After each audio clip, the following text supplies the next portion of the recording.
Here's something that fascinated me. Maybe it shouldn't have, but I wondered, where did that piece of granite come from?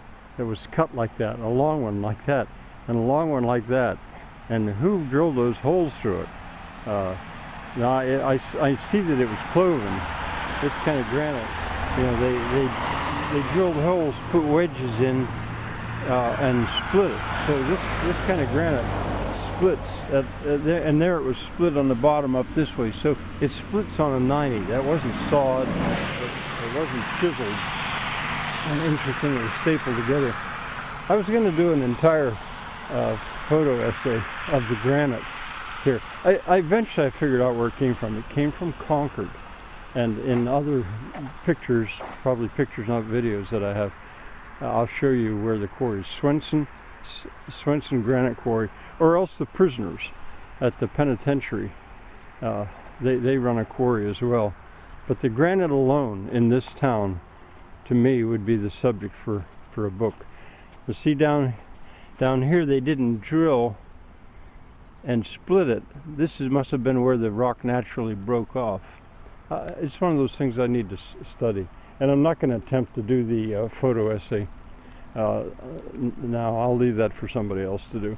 And the vertical holes drilled through there, I'm sure done with modern machinery, using the rebar. Unnecessary and indicator of bad work, really. Oh, and how they got that there? How they got it here? By the train. There was a train ran right from that quarry in Concord right to Warner here, and so it was just a matter of getting it. Once it was on the train, it was just a matter of getting it to the building site. That way the professional quarrymen down there could do that building. Well, that's our bed and breakfast behind that willow. See the way they use that quarried granite as coping on this wall over rubble masonry? I mean, that's the way the fieldstone lays around here.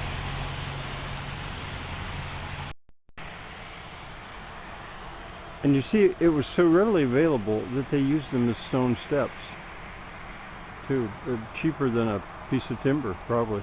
Well, no, maybe not, but long-lasting.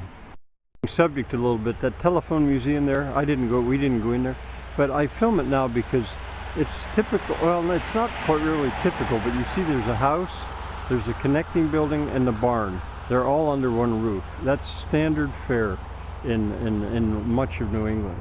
The barns are usually not nearly that big, so I'm sure there's, but you see variants of that everywhere.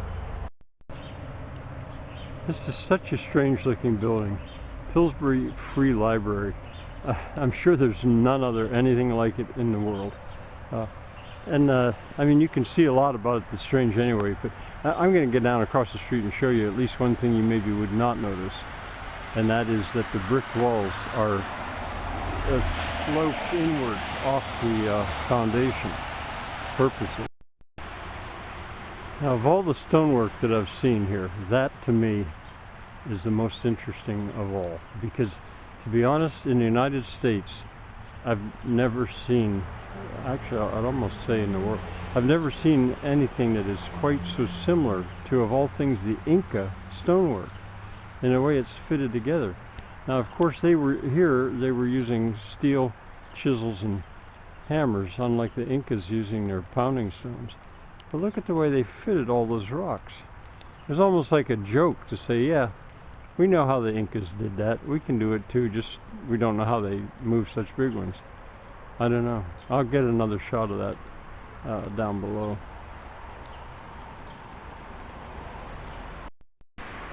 Maybe here's a good place to show what I mean about the brick walls are sloped inward from the foundation. On the far side of this building, that's done so in a cone. I'll show you. I'll film that too. Well, I guess it's not quite a cone. I don't know how many facets there'd be on that, but every one of them is tapered inward, unnecessarily, really. And yeah, and it almost looks to me as if they tapered it out again, as to get up there to those massive granite plates. if you look at that line, it looks like they obviously tapered in. Then they tapered back out if you line it up with that chimney, which is also tapered. What a strange, miraculous, really building. That's the extension. Here's more of that Inca-style stonework that I'm talking about. I just thought, I really kind of see humor in it, you know, that they, as they did this. You know, why not? Well, actually, from the Inca standpoint, it would save labor if you knew how to do it. Maybe that was a good. I mean, it's laid like rubble stonework. It's just that it's cut. I'm beginning to develop a theory about this. That granite must have come from Concord as well, from the quarry, because the one face is cut, no doubt about that. But they must have got a shipment of rubble from the quarry and built it out of that rubble, and then used their hammers and chisels here to finish cutting it. But it still seems so playful almost to me.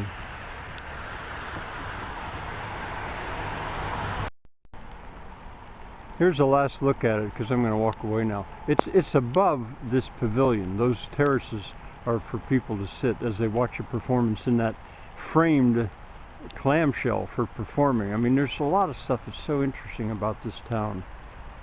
It has, of course, books have been written about it, but I would just study the stonework, I think.